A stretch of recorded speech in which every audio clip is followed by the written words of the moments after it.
Hello, everyone, and welcome back to our show From Fear to Fearless. This show is all about sharing stories of ordinary people who have done and continue to do extraordinary things despite their fear.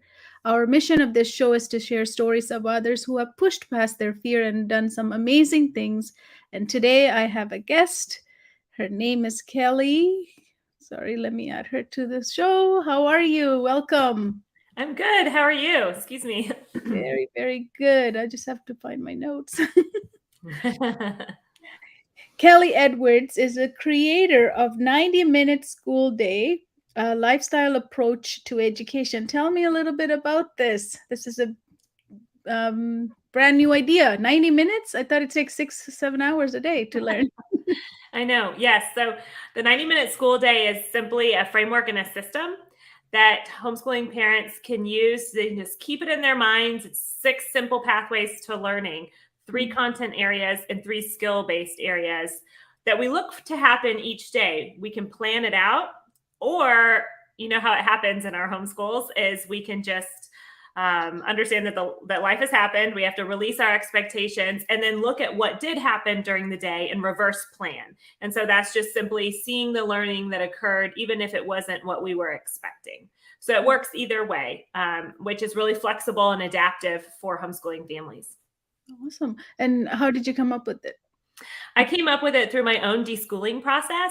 So when we first started homeschooling, I kind of brought the classroom home, and I had a curriculum, and I was very curriculum driven, and our homeschool was very adult directed, which has had a lot of frustration points and battles between me and my daughter. And it was through kind of like, well, this isn't working. How can I find something that will work in this process for both of us, that I went through the process of deschooling without even realizing it. And I'm still deschooling, but that's just simply for those who may not be familiar with that term. It's deprogramming kind of the traditional mindset of how we are educated, like a school mindset. We need subjects. We have to have a teacher or we will not learn. And really realizing that we are all wired to learn, and we're learning all the time. And so it's more of allowing the child to direct and keeping learning centered on the child and supporting the child and supporting their interests. That I really found a lot of freedom, and my kids have too. So how is it different from unschooling? It's not really. I mean, self-directed learning is intentional, and there's a lot of work that goes into it from the parents' angle of trusting themselves and trusting their children. So yeah, another word that you could put on it is unschooling. Perfect. I just wanted to ask. And you designed it for pre-K to 6th grade. What happens after 6th grade? Can the child continue in this path of 90-minute school? Yes. And so after 6th grade, most children and families, that child really has kind of come into an age where they have kind of, especially if you think of like Montessori's planes of development. I know that Rudolf Steiner also had the same kind of times in a child's life, or classical education. When we look at the scope of growing up, and adulthood is in early 20s, we kind of have 3 or 4 sections of childhood where we are a physical learner in our younger years, and then we are kind of like learning about logic, and then we kind of go inward and learn about ourselves, and then we go outward and we learn about our place in society and get involved in more causes and where do we fit. And these are sort of the stages that children go through as they grow up and then become an adult. And so kind of at that 6th grade level is where children really start to have ownership and claim ownership in a newer way. Younger children obviously know what they want to do, but they start to be more interested in growing outward and understanding themselves and where that fits. And so they really are fully self-directed at that point. And then you can continue the 90 minutes for family time, learning along with younger learners, but it's not necessarily something that they need to worry about. Wow. So you are entering your 9th year in homeschooling as a mom, and you have 3 kids who are 15, 9, and 5. So one of the, fear a lot of parents have is, if I have like multiple different age groups, how do I teach all of them? and they're at different stages, doing different things, different interests. So how do you bring them all together? Yeah, that's a great question, Kohila. And I think one thing that we forget about is the power of mixed age learning. And so, if you and I were interested in the same thing, like maybe we want to learn more about daffodils, we're going to join a garden club. And in that garden club, there's going to be people who are in their 80s. There's going to be people in their 20s. There's going to be everywhere in between. There may even be some teenagers in there. And we're all learning together. And some of us have more to offer than others on that subject. And just in that relationship giving environment, we're able to get our interests piqued. It's like strewing conversationally and relationally. And so much is learned in that aspect. So if we look at something that we understand in adulthood of just like a club where we would be interested in the same topic, we bring that into the family. That's how family learning operates best, is when we are all engaged in one interest. And so that can be one child's interest, that can be in something we've decided to study as a family. Perhaps, for instance, one thing my family likes to do is when we travel, we will study about the place that we're going. And everybody, this might not be anybody's particular interest, but we're all interested in knowing about where we're going. And then that learning continues as we are taking our trip. And then when we come back, we can touch up anything that we didn't get to before we went. Does that make sense? And so looking at homeschooling as family learning, and that we are in charge of our family as a unit, and we can script it. So, my youngest has really been into the Titanic. And so we all got interested in the Titanic because she's interested in the Titanic. And so this is kind of how family learning can happen, that is inclusive of all ages. And then if someone's not interested that day, that's fine. They don't need to participate. We're all allowed to, opt out. And so you can really kind of work that way too. Mm-hmm. Absolutely. Thank you for sharing, because that's one of the biggest fear for a lot of parents. Yeah. If I have multiple different age groups, but that's the best way to learn, as you say. Yeah. Because they all bring different parts, right? Right.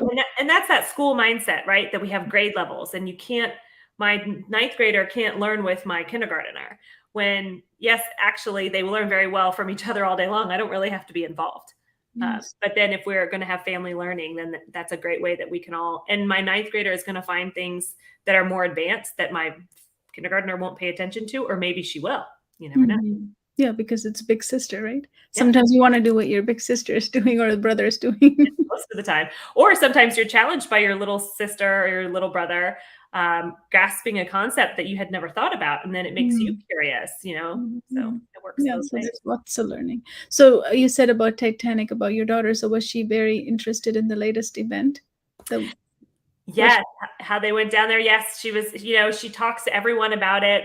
And it's funny because she's interested in that. I got several texts or emails right around when they went back down there, and of people sending videos. So because she's talking to her community about it, she's talking to our extended family about it, I'm getting people who are like, did you see this?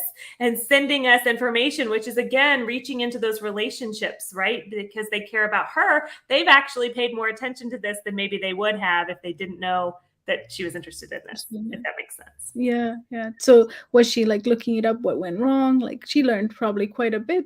Oh yeah, and she's making all these connections, and this is what I love. One of the many things I love about homeschooling is you get to bear witness to your children's learning process. And so one example for her was she got interested in the Titanic because we were at WonderWorks in Florida, which is kind of this upside down house on a beach. And I know that they're at several beach locations in America. And there's just this one display where there's 3 doors, and they're at different heights that show how the ship was sinking and how the elevation was changing for the passengers as the ship was going up in the water, which fascinated her. And then there was a pool of water that was the same temperature as the Atlantic was when the Titanic sank. And she put her hand in there. And out of that simple, there was 1,000 other things going on that day in this little amusement building that we were in. But that stuck with her. That spawned this interest. And then out of that, she had recently been swimming in a wetsuit. And so she was like, if they'd only had wetsuits, when were wetsuits invented?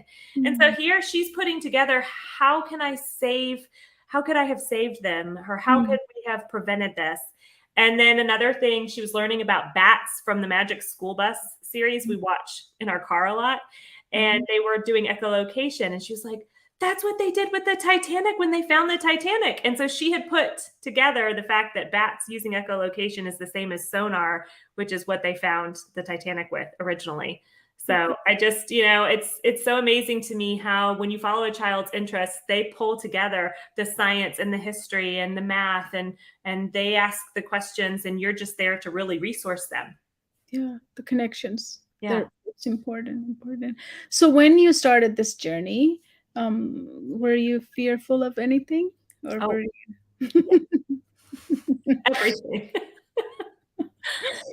And I Well, think that's true to parenting, right? When we first become parents, we don't know what we don't know. We're researching everything. We're interviewing everyone. If they do it this way, then we're going to do it that way. Whatever our friends who are ahead of us. And for me, it was the same with homeschooling.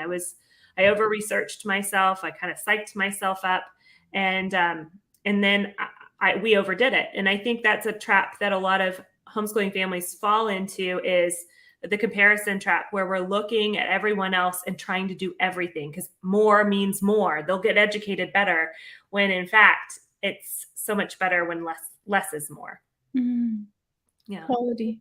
Yeah. And so that fear of a lack of confidence and, my limiting beliefs was what was holding me back. And what I notice a lot of my coaching clients, that's where they start, is just self-doubt and not being confident. So how did you overcome some of those limiting beliefs?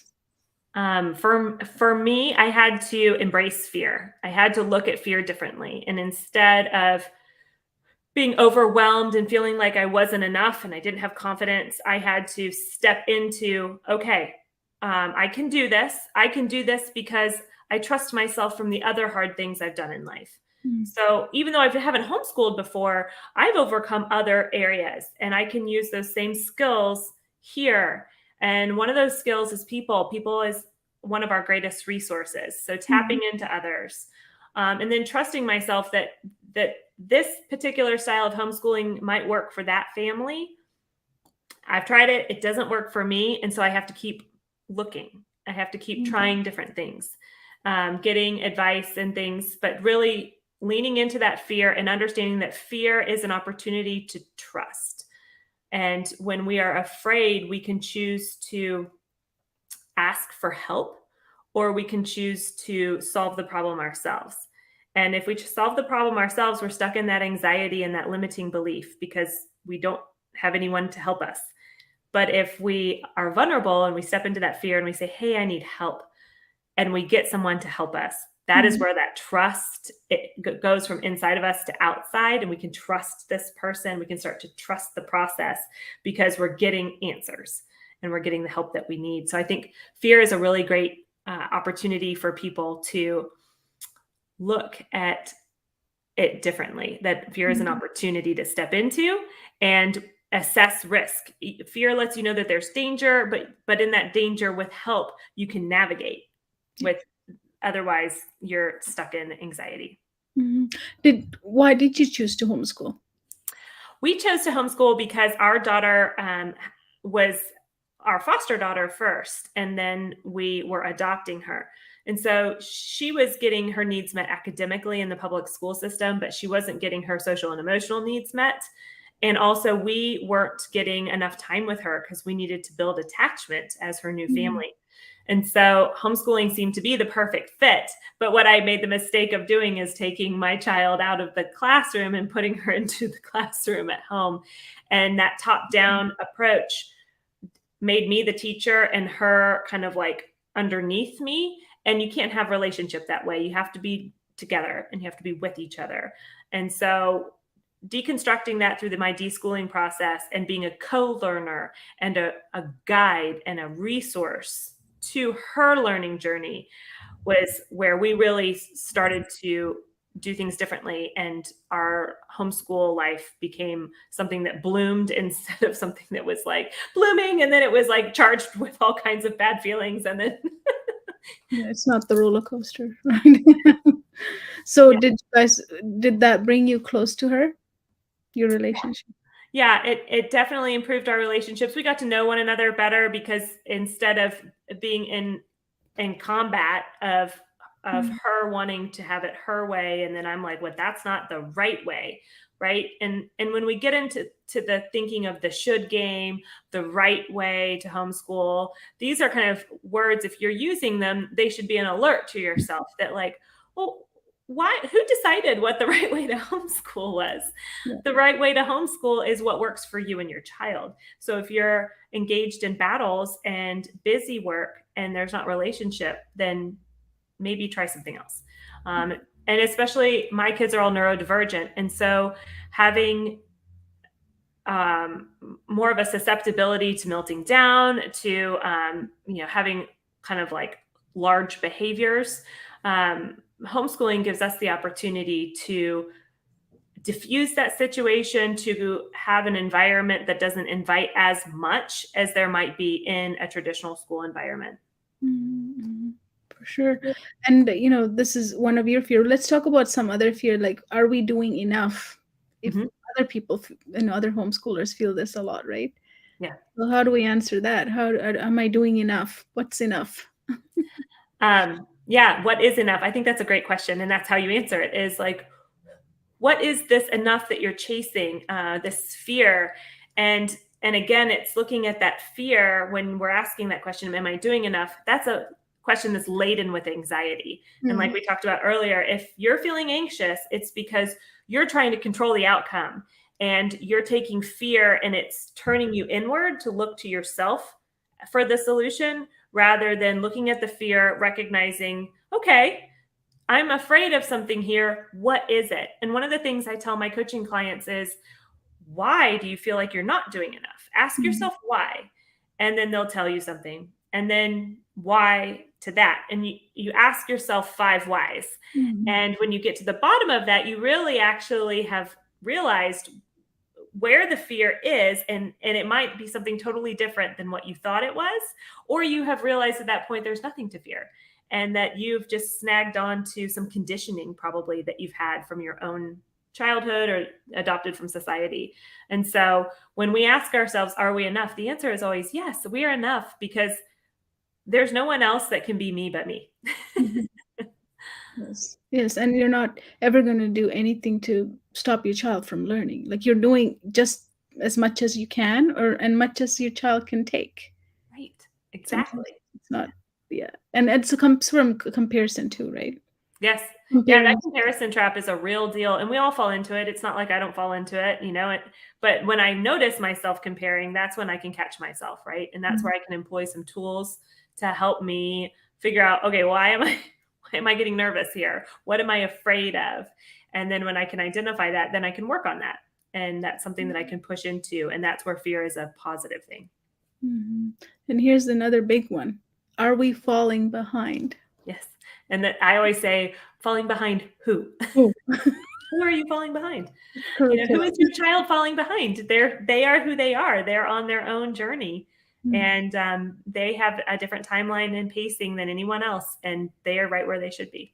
Yeah. So what happens if a parent, like sometimes in my work line of work, I meet parents who have kids who are taken out and homeschooling or unschooling, and they want to put them back into high school. Hmm. They're really, honestly, if you go to when you come back into a system, you're behind, Yeah.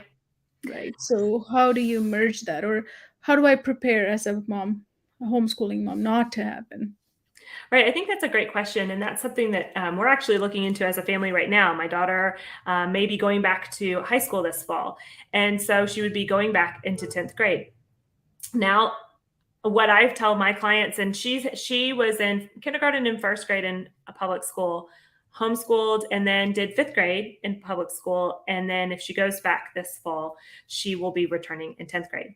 So what we've learned in the past when she went to 5th grade is she's behind in some areas, but not really, because she can catch up so fast because she has the skills that she needed.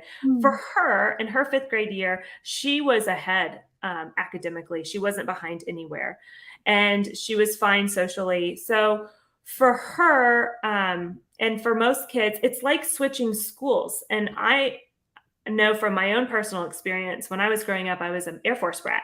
So we moved around every 3 years. So I'd have to start with a new school system. And they might have done earth science the year before. And I missed out on earth science. And the new science class is building on earth science. And I hadn't had it yet because my old school district was having earth science the following year. And, there's just gaps in everyone's education. And so what we do is we give our children the skills and the confidence that they can learn. And then we help them overcome that fear because we're resourcing them at home. We're resourcing them in preparation of going back to school, what to expect to keep that conversation going. And we couch it in relationship. And that is how our kids transition to and from different educational environments. Makes sense. Yes. So is there anything else that came up for you as you were, let's talk about deschooling. Mm-hmm. That's a whole lot of fear that comes up, right? Yeah. You don't do anything, right? So how do you deschool? Give us a little bit about it and the fears that comes with it. Yeah, I think deschooling is one of those things that scares parents, and it scared me certainly because it sounds so counterintuitive. It's like, so you need to not be doing any academics, like let go of that for right now. You need to be paying more attention to how you operate and how your children are operating, and finding what everybody is gifted at and what lights them up. And it sounds like a little too woo-woo, a little too sunshine and rainbows, perhaps, if you're coming from a really rigorous academic background and those are your expectations. It can be like, yeah, okay, that's fine. I can do that for how long? How long do I have to do this until I can get back to school? And we're hearing the programming, right? Like we're not learning during this process because we have to get back to school. They're going to fall behind and then I'm not enough. We've kind of covered that already.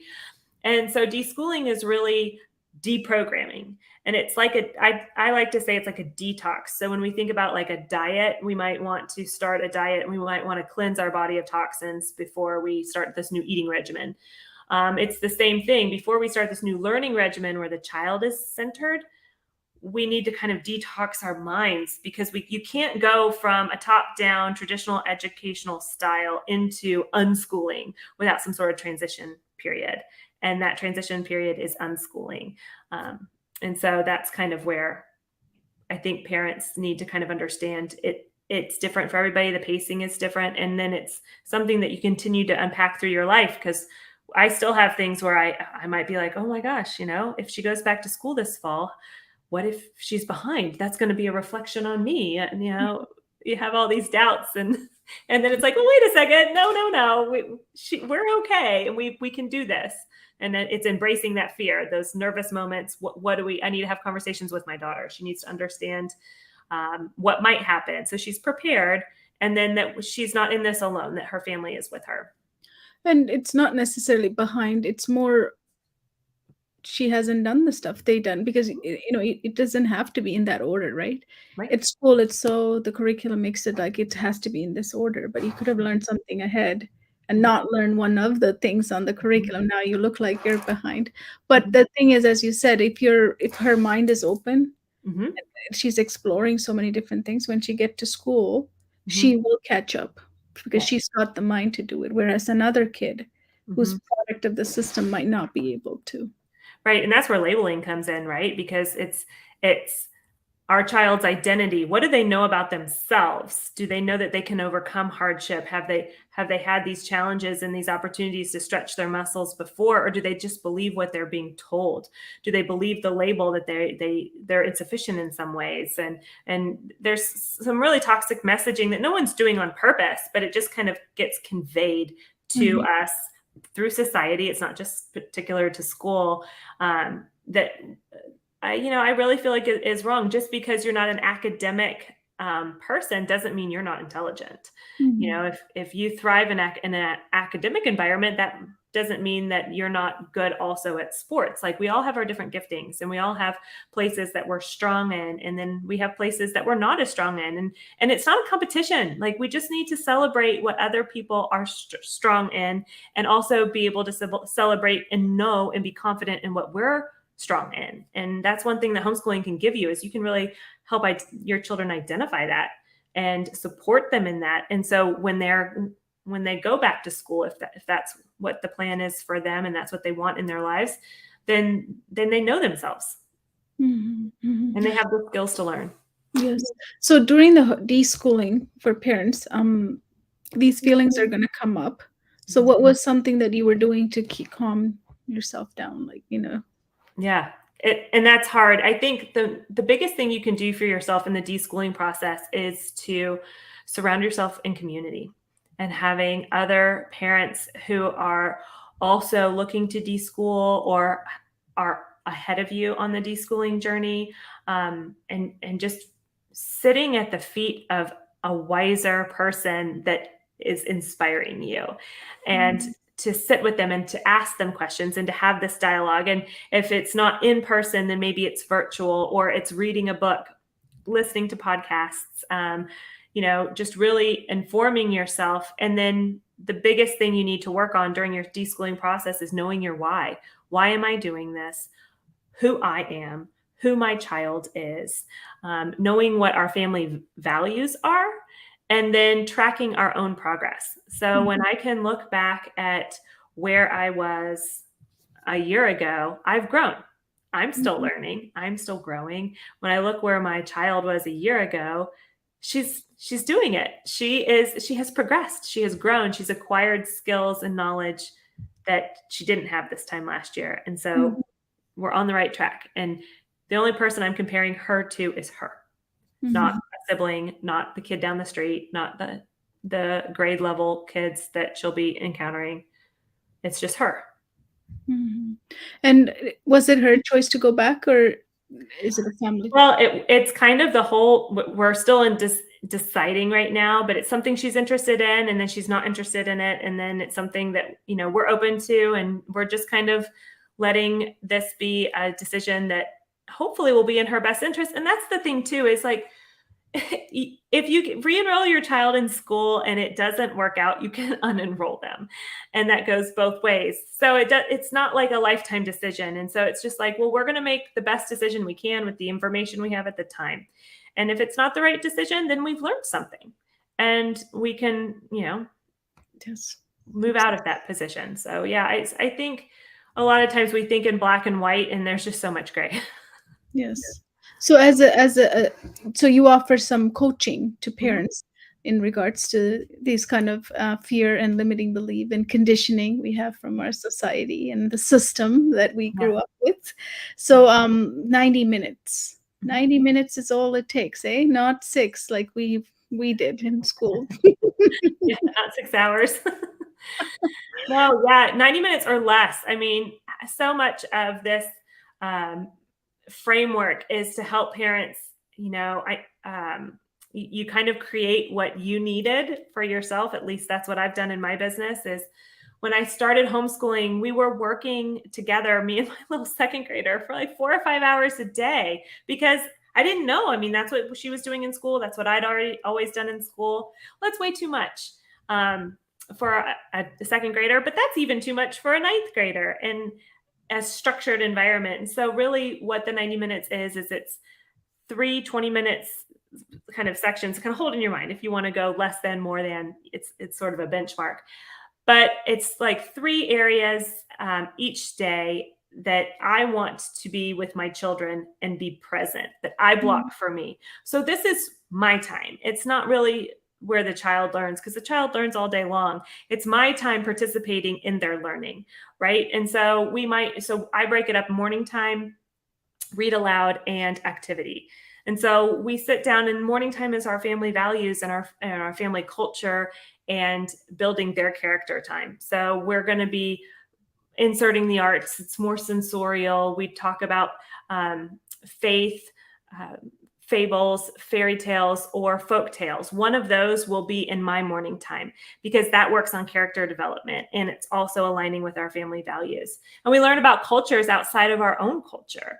And so those are things that are important to our family. And so that's what we include in morning time. But for different families, this is why you need to know your why and what your values are, because you can create your own kind of symposium of what you value as a family, and have it there. And it doesn't have to be in the morning. And then reading aloud. Like, if all you do in homeschooling is reading aloud to your children and just being present with them, they're going to have an amazing education. So reading aloud, it doesn't have to be a chapter book. It can just be picture books, or you can be reading things online, or you can reading things out of a magazine or a newspaper if you want to get into current events. So just reading aloud to our children develops that grammar brain, develops hearing how writing is and well done writing. And then our activity session is just that can be inspired by a child. My kids come up with ideas all day long that they've heard in a read aloud. So they might say, "Oh, can we make a kite?" Because we were reading about a character flying a kite. Oh yeah, so we'll get the garbage bag out, tie some string to a little stick, let them run around in the yard. It's just that time of really tying together what we've learned or what we're curious about. Like in the Titanic, we might go watch a video, and that's an activity we do together. It might be just cooking. Like we've read about a yummy little treat, and then somebody wants to have, make a treat in our house. We'll make some brownies. And so it's just that time together where we're doing something together that's hands-on and experiential, because that's how we learn, right? We learn from experience, and we learn from our own observations. And that's what happens inside of us. But then we also need relationship with others to learn about the past, to learn about the future, and to learn about what's too small and what's like too big.